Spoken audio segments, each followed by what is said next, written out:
Buenas tardes, tengan todos ustedes. Aquí les habla el gringo Tomás en su canal ¿Qué pedo con los gringos? Hoy vamos a hablar del totalitarismo. ¿Qué pedo con el totalitario? O sea, ayer hablamos de la libertad y hoy vamos a hablar del control total en una sociedad. Durante el siglo XX, los que somos ya viejitos, ruquitos, vivimos con la amenaza, o sea, con el mundo dividido en dos, ¿no? Entre el bloque soviético y el bloque de la OTAN, liderado por los Estados Unidos. También salió un grupo no alineado, que eran los países en desarrollo, ¿no?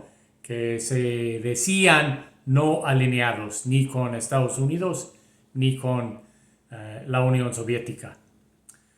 En 1989 el muro de Berlín cayó y 2 años después la Unión Soviética se disolvió. O sea, el muro de Berlín dividió la ciudad de Berlín desde la Guerra Fría hasta 1989. Y la Unión Soviética, donde yo fui estudiante en 85 y 87, dejó de existir después de poco más de 70 años en su concepción del leninismo sumado al marxismo con una clase élite que gobernaba. ¿Qué era el propósito del Estado soviético bajo el mando de Lenin, luego de Stalin, luego de Khrushchev, luego de Brezhnev, hasta el Mikhail Gorbachev, que fue el líder al final de la Unión Soviética? ¿Qué fue el propósito? En palabras más o palabras menos, era crear el nuevo hombre, era crear el nuevo ser humano. O sea, la Unión Soviética veía al mundo occidental, en su esencia los países Inglaterra, Francia, España, Alemania, Italia, los países nórdicos, Estados Unidos, Canadá, todos aquellos estados-naciones como parte del problema, porque el capitalismo, según la teoría de Marx, es un sistema económico opresor y por tanto mal. O sea, es un mal el capitalismo, según cuenta el marxismo, y por su proceso natural en la historia científica iba a desaparecer con el surgimiento del proletario. Ahora, en el Estado soviético querían eliminar el capitalismo como sistema y promover el nuevo hombre. Ahora, había otro estado también radicalmente con sus ideas de crear el nuevo hombre, y era el estado alemán bajo Hitler y los nazis. Querían crear el nuevo hombre. Los estados fascistas veían al pasado y que era el ejemplar de su sociedad, o sea, el hombre perfecto del principio. Para los italianos era el romano del Imperio Romano. Para los españoles eran los reyes católicos. Para los alemanes eran los caballeros teutones, ¿sí? O sea, cada uno tenía una idea de lo que era crear el nuevo hombre bajo la historia, o sea, usando la historia como lente. Ahora, esos dos lados, uno en Alemania y el otro en la Unión Soviética, efectivamente, ya cuando entró a Estados Unidos en la Segunda Guerra, ya había una lucha mortal entre los soviéticos y los alemanes. O sea, pero la idea de los dos era cambiar radicalmente el ser humano, perfeccionar el ser humano. O sea, uno tiene que decidir por opinión propia cómo es el ser humano. ¿Somos buenos? ¿Somos malos? ¿Somos buenos y malos? ¿Somos ni buenos ni malos? El filósofo francés Descartes decía que éramos buenos y la sociedad nos corrompe.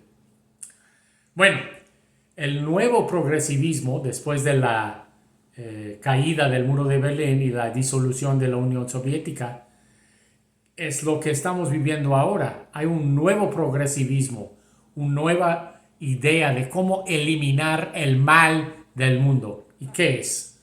Ahora, es un nuevo racialismo de dividirnos en razas, ¿no? Ponernos en un grupo.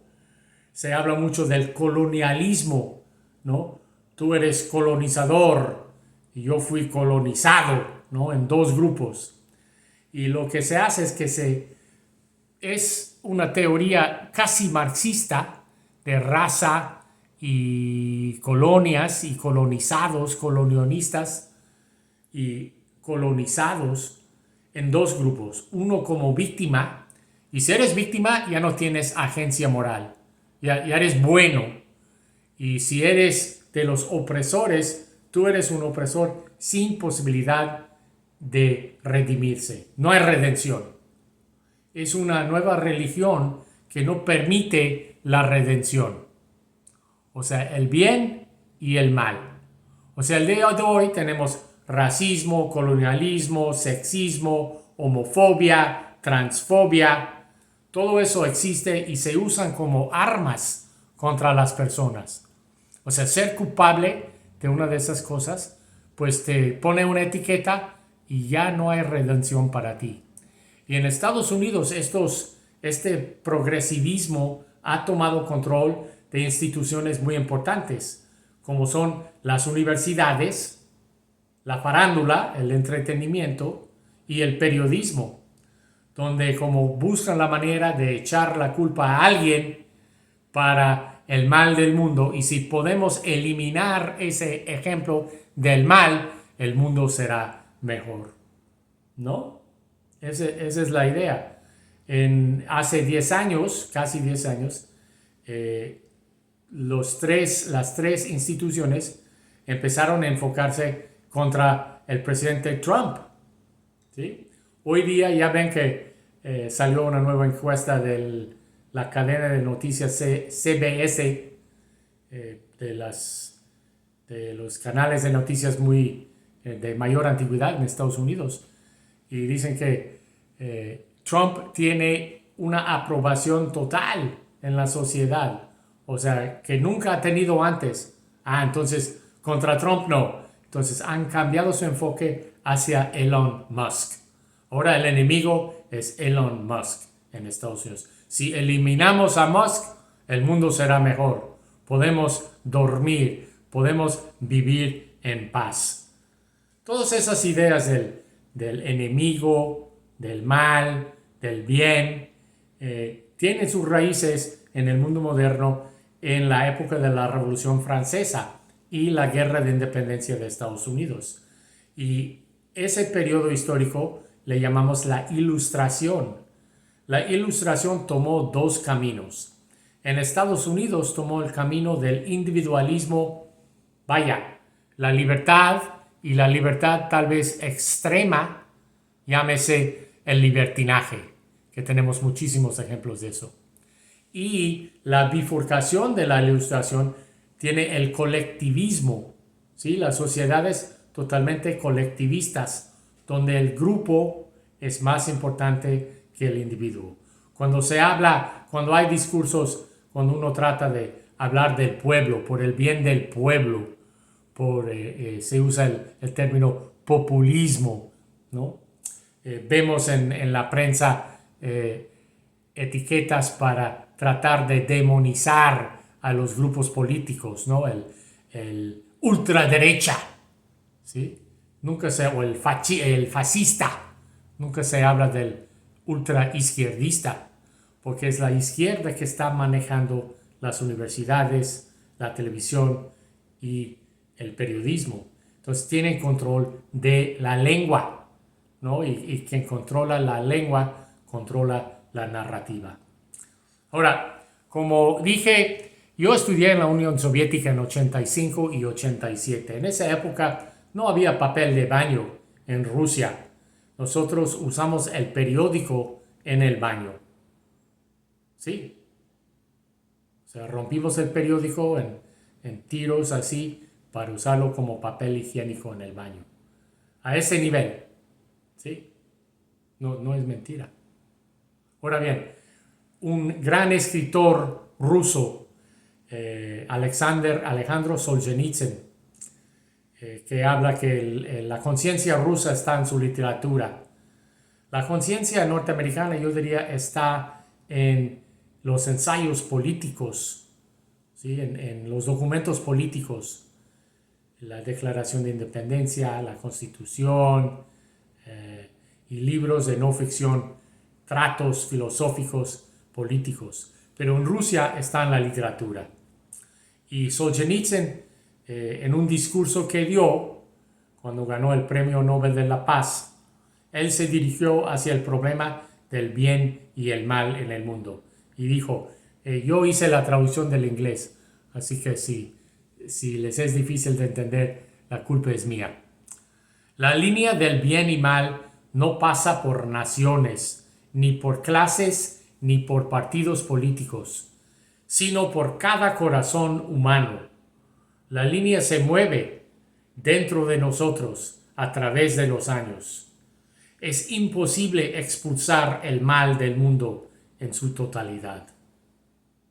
Una cita muy importante sobre la cual podemos reflexionar, y uno que quiere vivir en una sociedad libre, con libertad y leyes, libertad y derecho, estás en tu libertad, efectivamente hacer lo que tú quieras.